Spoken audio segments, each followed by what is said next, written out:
Di video ini, kita akan belajar lebih lagi terkait lapisan yang ada pada protokol. Lapisan protokol service model yang ada di jaringan komputer. Jaringan komputer itu kita sudah belajar ya.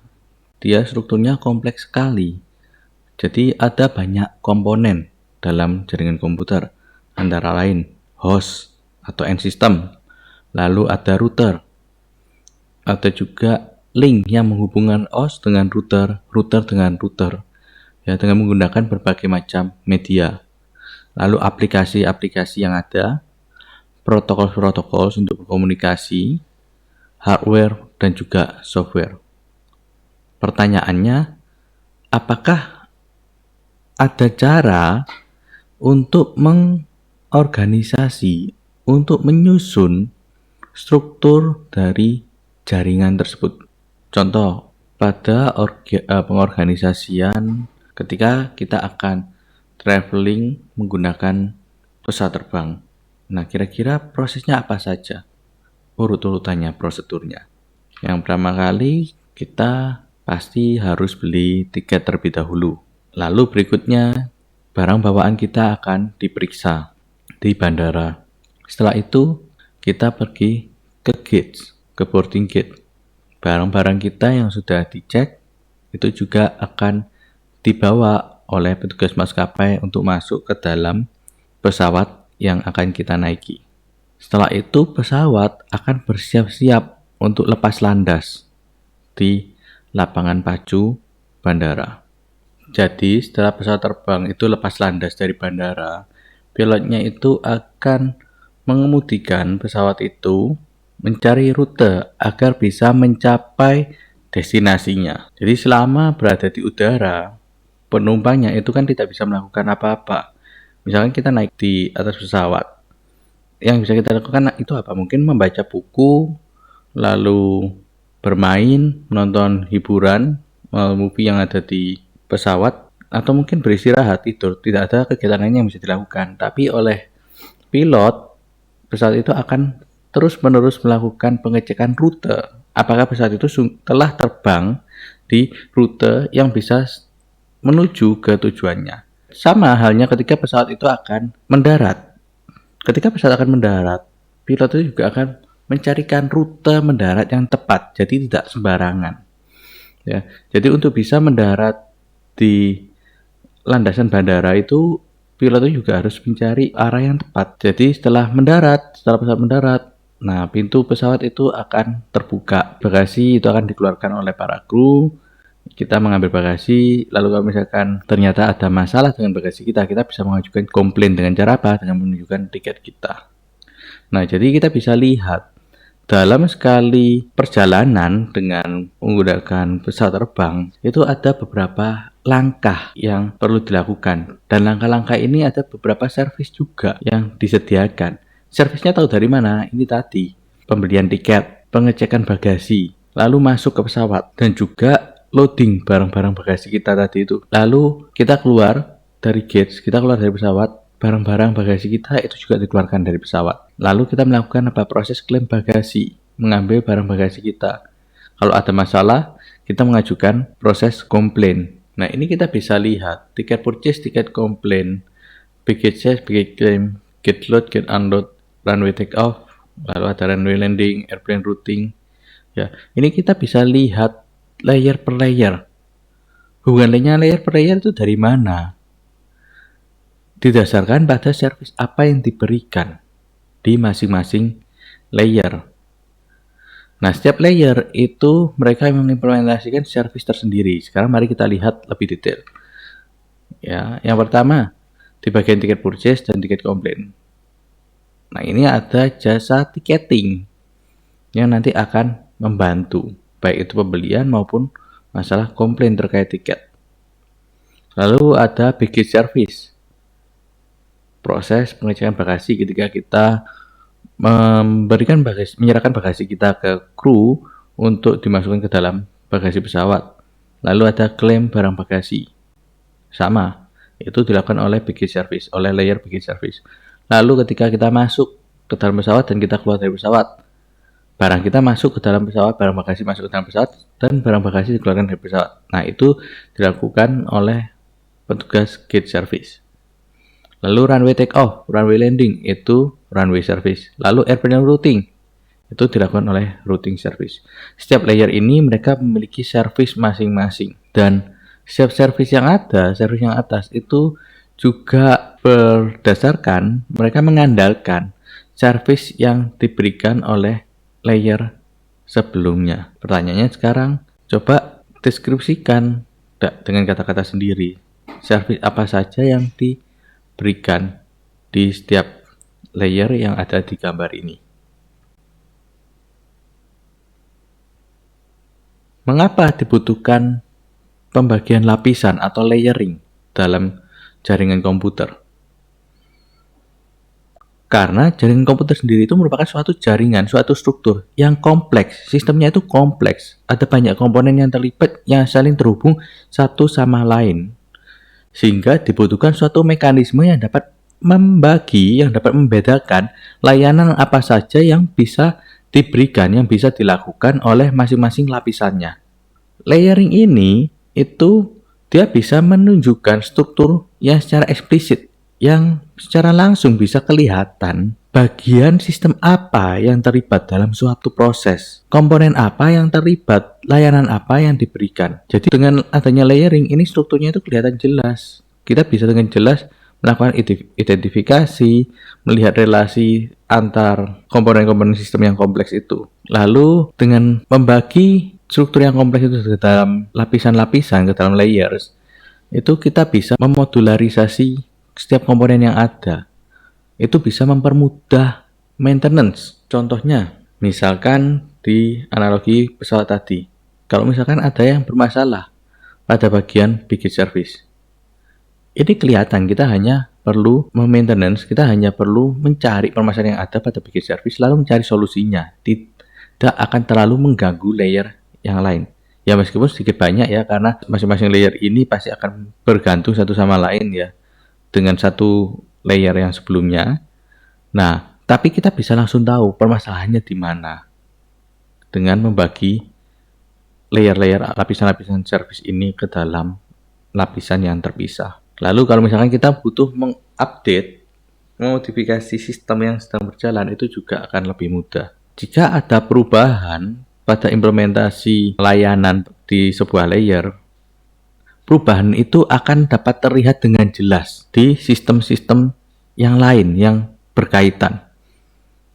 Contohnya, misalnya seperti tadi, ada perubahan pada prosedur di layanan gate service, itu tidak akan mempengaruhi sistem yang lain. Sekarang pertanyaannya, apakah layering ini bisa dianggap membahayakan, merugikan dalam jaringan komputer atau tidak? Lalu apakah ada contoh layering di sistem yang kompleks lainnya selain sistem perjalanan dengan menggunakan pesawat?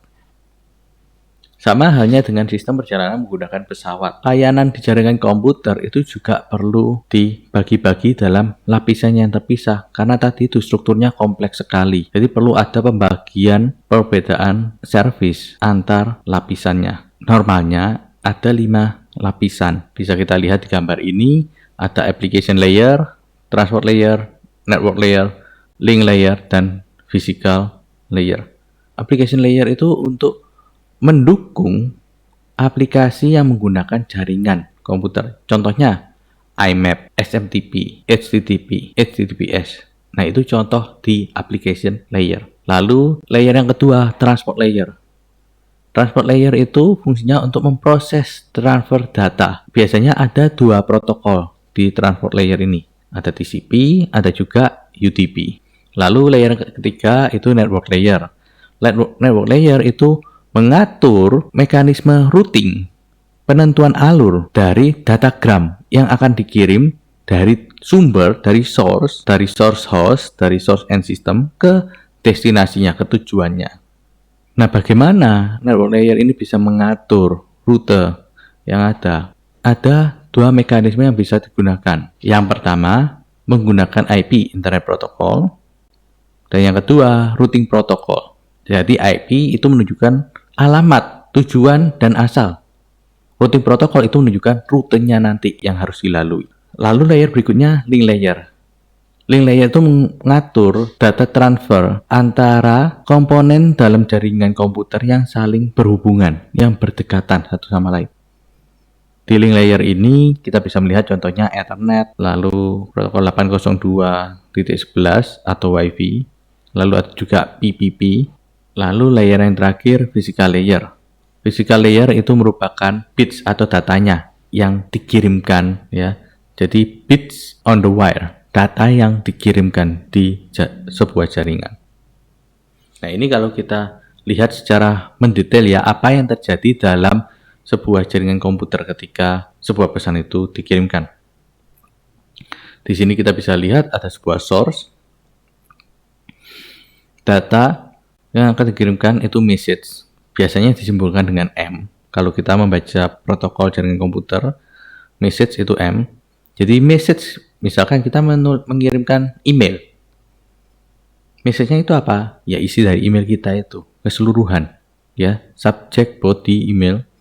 Nah, itu kita menulis email dari application, misalkan dari Gmail kah, atau Hotmail. Dari application layer turun ke transport layer. Nah, ini penambahan segmen di transport layer. Ada head transport, HT. Ada data head untuk bagian transport layer. Apakah ini nanti menggunakan protokol IMAP, SMTP, atau HTTP. Lalu dari transport turun ke network layer, datagramnya. Di network layer ada head lagi, source dan destinasi, IP. IP dari source dan destinasi.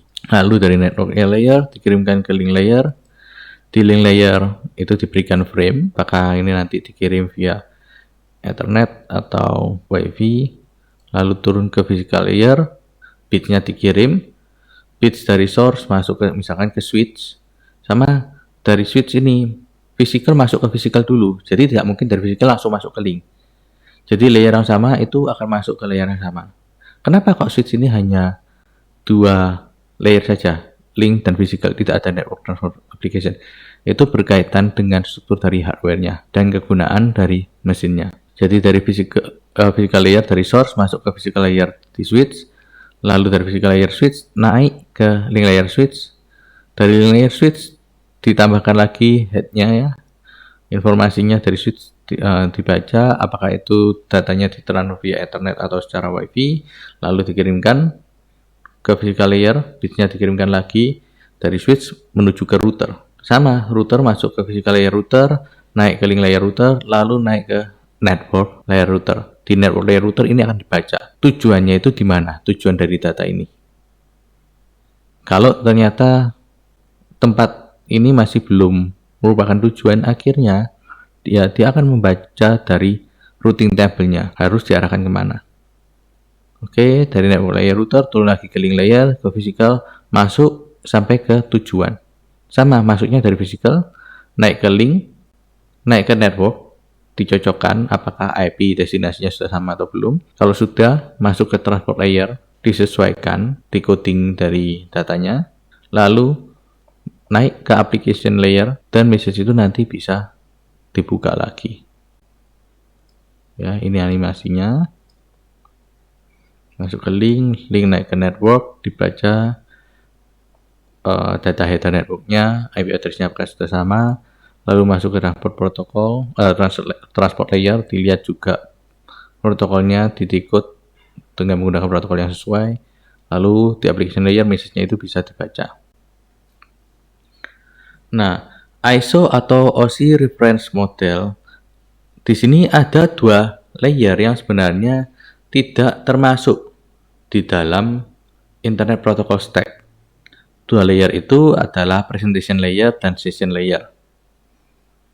Jadi presentation dan session layer itu letaknya ada di antara application dan transport layer.